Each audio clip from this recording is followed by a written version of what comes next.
Hand writing भारी बरं का. त्या ऑलरेडी टीचर होत्या ना हो का. झेडपीला पहिलं. आवाज पाहिला कसा देतात खाणी झूम मीटिंगवर आवाज बाहेर येतो त्याचा. युवा कार्य प्रशिक्षण का हो? झूम मीटिंग चले असं येतं आम्ही. युवा कार्य प्रशिक्षण का हो तुम्ही? कुठल्या शाळेवर? जुवारडे.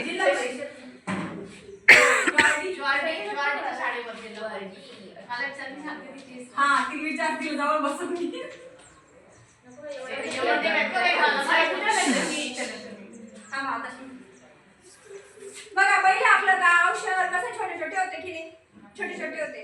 मग कालांतराने तिथे काय झालं, गावाची काय झाली, गावाचे रूपांतर कशात झाले, शहरात झाले. कशामुळे झाले ते, प्रगती झाली. गावाची काय झाली, प्रगती झाली. वेगवेगळ्या सुविधा उपलब्ध झाल्या, शहरं मोठी मोठी होत गेले, उद्योगधंदे वाढत गेले.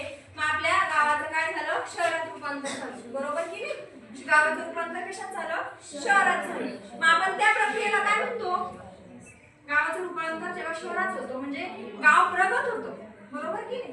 पहिले गावात सुविधा होत्या का, बरोबर नव्हत्या. आरोग्य सुविधा होत्या, शिक्षणासाठी तुम्हाला शहरात जावं लागायचं. बरोबर ना.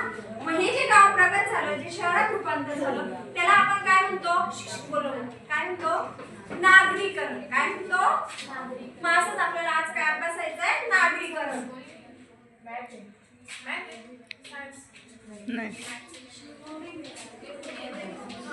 बघा नागरीकरण. मॅथपेक्षा सायन्स घ्यायला पाहिजे. सरले जापत होते माझं उदाहरण देत होते. जेव्हा आपला भारत हा मी माझं सगळं नेहमी रोज येते माझं कालच नाही लवकर नेत नाही टाइम. कृषी प्रधान. बरोबर. मग आपल्या भारतात जास्त प्रमाणात काय केलं जातं, शेती केली जातात. आणि जे गावातले लोक होते ते कशावर अवलंबून होते, खास करून शेतीवर अवलंबून होते.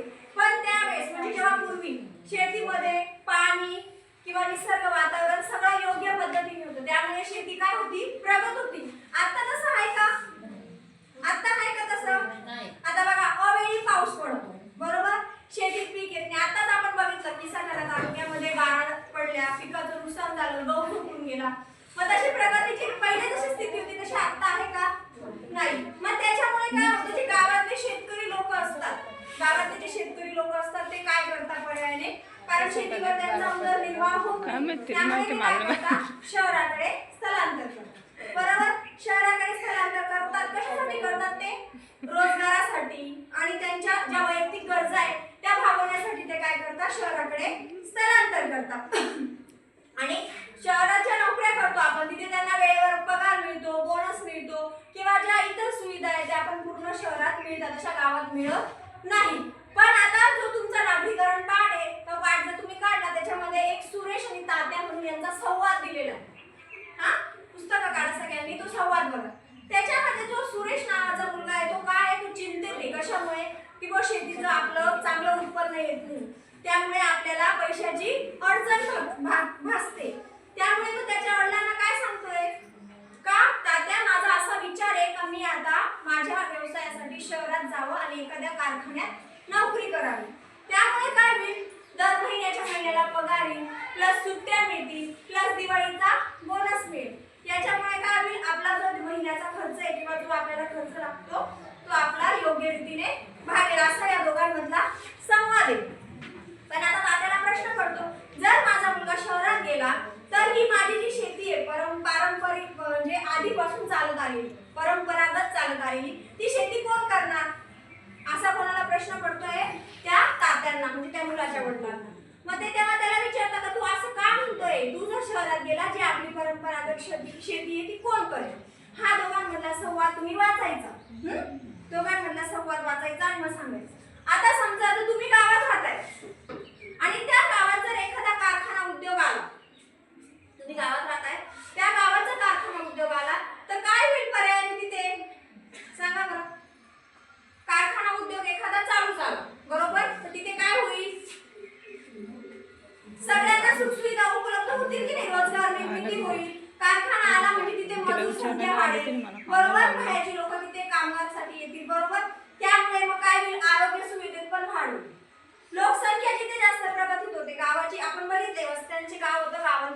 शहर होतं. आधी आपण अभ्यासले की नाही मानवी वस्ती 7वी मध्ये अभ्यासले की नाही.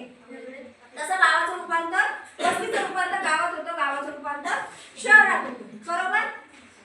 37 रोल नंबर कोणाचा आहे?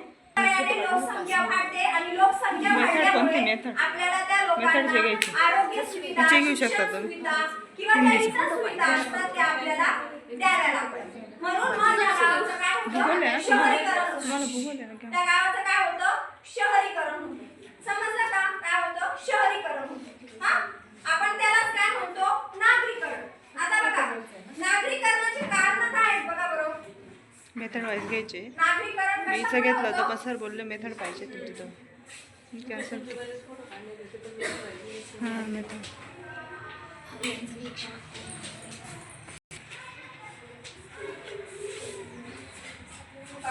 पहिलं आहे औद्योगिकरण.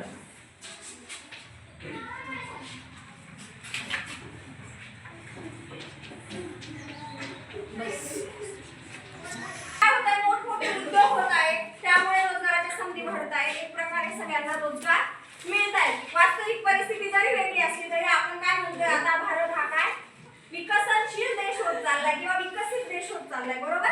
रोजगाराच्या संधी मिळत आहे. पहिलं कारण झालं औद्योगिकरण. दुसरं काय? व्यापार. व्यापार. बरोबर. व्यापाराच्या खूप संधी निर्माण झाल्या. आता बघितलं ना, घरगुती उद्योग असेल किंवा काय नवीन नवीन उद्योग, त्याच्यासाठी आपल्याला पंतप्रधान वेगवेगळ्या स्कीम देत असतात. बरोबर. स्कीम देत असतात की तुम्ही गृह उद्योग करा किंवा तुमचा उद्योग निर्माण करा, त्याच्यातून तुम्ही रोजगाराच्या संधी द्या. असे भरपूर उद्योग निर्माण होतात. एक प्रकारे तो आपण काय करतोय? व्यापार करतोय. बरोबर. झालं दुसरं कारण. त्याच्यानंतर तिसरं यांत्रिकीकरण.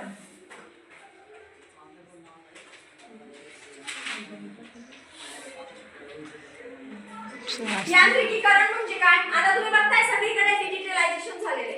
बरोबर. पहिले आपण पार रेकॉर्ड जपत बसायचो, ह्या मस्तरवर लिही, त्या वहीत लिही. आता तसं आहे का? सगळं कॉम्प्युटर मध्ये आपल्याला अर्ध्या रात्री, निम्म्या रात्री किंवा कोणत्याही वेळेला जर बघायचं असेल तर आपण कॉम्प्युटर ओपन केलं का आपल्याला सगळी माहिती लगेच मिळते. बरोबर. तसंच तंत्रज्ञानाचं पण आहे. तंत्रज्ञान म्हणजेच आपलं तंत्रज्ञानावर आधारित पटापट सगळ्या सुखसुविधा किंवा काय असेल ते पटापट होतंय. हा, त्याच्यानंतर आहे स्थलांतर. स्थलांतर बघा, आता मी पहिले सांगितलं काही लोक जर एखादा उद्योग करा, साखर निर्मिती घ्या, जेव्हा ऊसतोडीचे लोक येतात ते काय करतात? या गावातून त्या गावात जातात, म्हणजे तात्पुरतं त्या गावात स्थलांतर करतात, ऊस तोडतात, पण दुसऱ्या गावात जातात. हे स्थलांतर होतं. बरोबर. याच्यामध्ये नागरीकरण. आता पुढचा पॉईंट थोडक्यात बघू आपण. नागरीकरणाचे फायदे. नागरीकरणाचे फायदे काय झाले आपल्याला? पटकन मॅडम आवरा सरा पोरी बाकी म्हणते पटकन आवरा मुली बाकी. हा झाले. नागरीकरणाचे फायदे. नागरीकरणामुळे काय झाला? प्रगती झाली. मानवाची प्रगती झाली. बरोबर की नाही? प्रगती झाली ना. रोजगाराच्या संधी मिळाल्या किंवा आपल्या राहणीमानात सुधारणा झाली. बरोबर. आणि अजून काय म्हणता येईल? शिक्षण क्षेत्रामध्ये सुद्धा खूप साऱ्या सुधारणा झाल्या. आपल्या ज्या जिल्हा परिषद शाळेच्या अजून प्रगत करत चाललेलो आपण. बरोबर. अशा नागरीकरणाचे हे आपल्याला फायदे झालेले आणि समस्या पण झाल्या. आपण ते पुढे बघूया. हा, आता एवढा भाग समजला का सगळ्यांना? एवढा भाग समजला ना? आता ह्या भागामध्ये तुम्हाला काही प्रश्न विचारते. हा,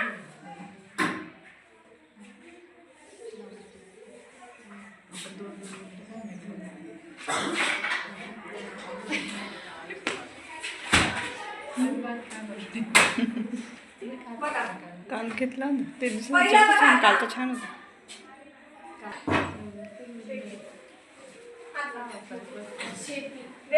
हा, सुरेशच्या गावाजवळ टिंबर सुरू झाला आहे. बरोबर. आता नागरीकरणाची कारणे सांगा. मी आता सांगा. औद्योगिकरण, व्यापार, हा, नागरीकरणाचे फायदे सांगा. काय नागरीकरणाचे फायदे? रोजगार. कळला आता भाग मग? आता स्वाध्याय लिहून आणायचा आहे बघा. तुमच्या परिसरातील गावाचे नागरी वस्तीचे रूपांतर कसे झाले ते लिहा. तुमच्याजवळ एखादं छोटंसं गाव बघा, ते कसं प्रगत होत जातं ना, त्याचं कसं झालं ते थोडक्यात तुमच्या शब्दात लिहायचं. कळलं? एवढा भाग समजला? हो, बरेच भाग आपण पुढच्या क्लासला